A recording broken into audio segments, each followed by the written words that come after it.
Hey guys, what is up? It is me, Pagey, here once again with another video on the Flash Season 7, and this is going to be my trailer breakdown for episode 8 for this season, otherwise entitled The People versus Killer Frost. Now, let's watch the trailer. I'll just shut up. Let's watch it. Killer Frost will be sentenced today at the Central City Courthouse. Frost only wishes to serve alongside our greatest protector, the Flash. Your Honor, she must have her powers erased. You're my sister. I cannot lose you. I miss you too. In the end, justice always wins.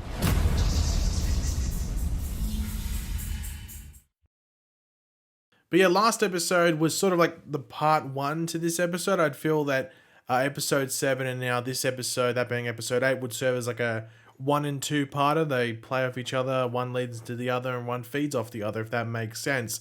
So yeah, it's going to be interesting to see how this one plays off. But last episode had some Speed Force stuff in there and Barry, but really the meat and potatoes of the episode was Frost with some Caitlin stuff in there, but the past catching up to Frost, if you want to call it, or her past as Killer Frost catching up with her and someone pretty much trying to throw her under the bus. That, of course, being the new villain of Chillblaine, who they sort of make it seem like that's it. It's a one and done. But from everything that's been said, especially by Eric Walsh, showrunner, this character will appear again. So I don't know if it's going to be this episode where he shows up again.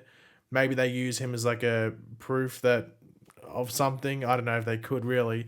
But he is in Iron Heights, so if there's prison-related stuff here, maybe Frost can interact with him at a later time, which we might bring up later in the video as well. So it'll be interesting to see what they do with him. But pretty much Frost gives herself up at the end of the episode to Kristen Kramer, and we carry on from there. Now, usually this would be synopsis time, but unfortunately there is no synopsis no synopsis or description, or even promo images for this episode, and we'll get into why that is in a second. So yeah, we won't go over that, but of course throughout the video, be sure let me know your various thoughts, opinions, theories, everything like in the comments section down below. I'm always curious. And of course, if you're going to enjoy the video and just want to support the channel, would be awesome if you could drop a like on it to do that. So yeah, the reason that there isn't a synopsis or promo images is because there's actually a 3-week break now. This episode 8, The People vs. Killer Frost, will be airing on May the 4th, so Star Wars Day. So that means the finale for this season, which looks like it's going to be airing sometime at the end of July by the looks of it. So yeah, it's a bit of a break. It's not massive. I mean, we shouldn't really care too much about any break, or no break should feel that long, because we almost went a year between season 6 and season 7. So this will feel like, a blink of the eye in comparison. So it's a 3-week break, but it should feel like nothing. But jumping into the trailer, Killer Frost will be sentenced today. Now, the interesting thing I'm wondering around this is whether there's actually a time jump or not. Like, does this episode take place a couple days later or only a week later like we normally get between episodes? Or is this like a month time jump? Because that's a quick trial. Maybe they're speeding up her case because she's seen as like such a high threat. They need to deal with her as soon as possible. But I think I'd assume, if that makes sense, that a lot of the episode will be leading up to that sentencing. So this sentencing will be playing out in like the final third of the episode, and the first 2/3 will be them figuring out everything, as well as like another storyline going on with like Barry as the Flash and some other stuff as well. So that's how I'd assume it would go, but we'll have to wait and see. Now, we do have Cecile pleading the case to the judge and just the jury and the courtroom in general that Frost just wants to serve as a member of Team Flash alongside your boy, the Flash. And it wouldn't surprise me too much if during this they maybe show evidence of Frost working with the team, being a positive member to Team Flash as well as the city of Central City. I mean, we've had instances on the show where Frost has showed up in public, helped people out. People have cheered and stuff like that. I'm sure that'd be filmed on camera by news teams or just people with their phones and stuff like that. And I'm sure there'll be more instances of good things that Frost has done than the bad stuff that Killer Frost has done, which, there was no evidence of deaths, but I'm sure Frost has saved many more lives than, even if there was a death, I don't know. It's not meant to be any deaths, but she's saved so many lives. So it wouldn't surprise me too much, or she's been a part in saving so many lives, might I say. So it wouldn't surprise me too much if that's actually used by Cecile. Now, Cisco is back in this episode. I think we get like 2 shots, one in the courtroom and one in like I think it's the van or something like that. It would feel super weird if he wasn't in an episode so central to Caitlin / Frost and I guess like an emotional one around that as well. So it would have been weird if he wasn't in this one. Is Chester? I don't know. They seem to just be going back and forth between those two. So at least we know Cisco's in it.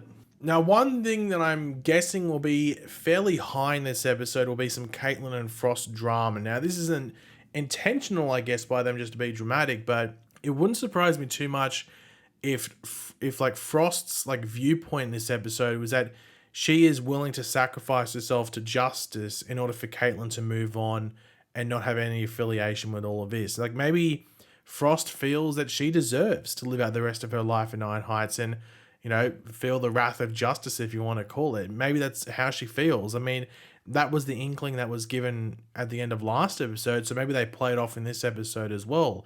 It will be interesting to see how they handle it and how Team Flash handles it, and I guess just Frost and specifically Caitlin as well handle it, but it wouldn't surprise me too much if Frost went down that avenue. Now, in regards to some weird stuff, Allegra seems to be using her powers in this part of the trailer within, I think it's CCPD, to make like the electricity glitch out and stuff like that.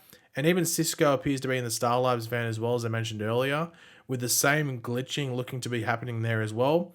And I do wonder whether they're trying to help Frost out in this instance, or maybe this is something else to do in the episode and it's targeted maybe specifically towards Kristen Kramer, who is next to Allegra in that shot when she's like making things glitch out by the looks of it. So I'm not sure exactly what's going on here. It seems it's CCPD where it's taking place, which you have to assume then connects to Frost. But then again, Frost wouldn't... Maybe it's in the courtroom. Maybe it's in the Central City Courthouse or something like that. But something in regards to the law. That's where it looks like it's taking place.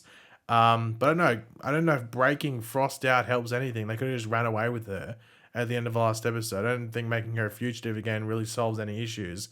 So I don't know if this is specifically towards Frost or something else. We'll have to wait and see, but something's going on. Now, it is the Flash, and we do get Barry as the Flash in a bit of this.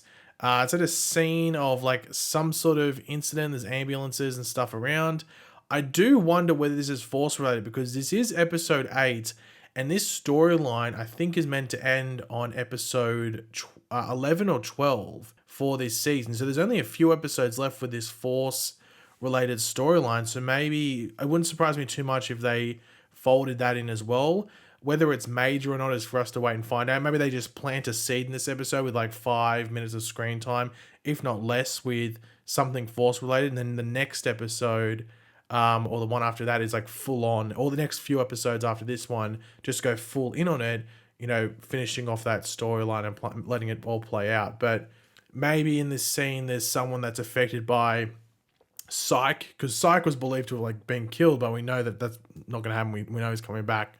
So it could be Psyche related here, Faweza related here, Dion Owens, maybe he might show up again here. Just something related to them. It wouldn't surprise me too much if that happened, just because of the fact that they're running out of time for this storyline.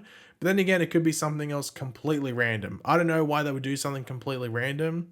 I would say it's something Force related, but once again, that's for us to wait and find out. But they'd have to do something with that fairly soon. It wouldn't surprise me too much if they planted a seed around that storyline at some point in this episode. But I guess the big question heading into this episode, and I guess out of it as well, and what we expect to happen at the end of it, will Frost actually go to prison? Is she actually going to go to Iron Heights? And I honestly would say it's more likely than not. But I guess the question around that is, if she does go, does it make her go bad? Does Frost now become Killer Frost again, or at least lean towards that due to her time in Iron Heights?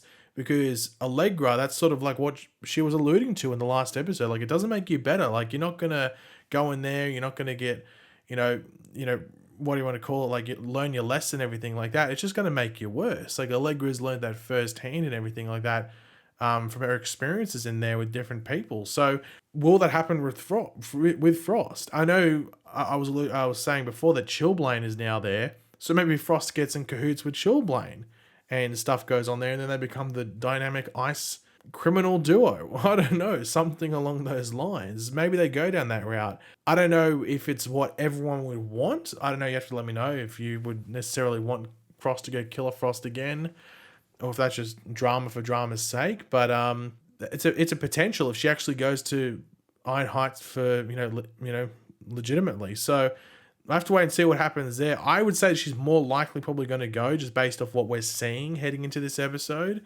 But yeah, I don't know if the outcome would be that good if she actually went in there. And just the last thing to mention, the episode after this one is called Timeless. So episode 9 is called Timeless. Now, that's sort of what they were calling like that original Harrison Wells that showed up in episode 3? Was it? No, 2, and then left in 3? Showed up at the beginning of 3 and then left at the end of 3, I think it was. We saw it. He appeared at the end of episode 1, I think, and then appeared in episode 3 with everyone, I think. I think that's what happened. Is my mind working? I don't know. But they were sort of referring to him as like Timeless Wells. So that episode's called Timeless. Could have nothing to do with him. But Tom Cavanaugh, who plays the Wells, is meant to come back. So you have to assume that's the character he's coming back as. So maybe he could show up there. But then again, maybe Timeless is in reference to the Still Force with Dion Owens. Something along those lines. But just keep that in mind. So it wouldn't surprise me too much if this episode set up that episode in some way, shape, or form, whether it's either with the Harrison Wells returning or something to do with the Still Force. Maybe that thing that Barry shows up to is Still Force related. Or maybe it's a couple of them put together. Who knows? That's for us to wait and find out. But thanks for watching, guys. Hopefully you enjoyed the video. If you did, it'd be awesome if you could drop a like on it to show support. Let me know in the comments section down below your various opinions on all this.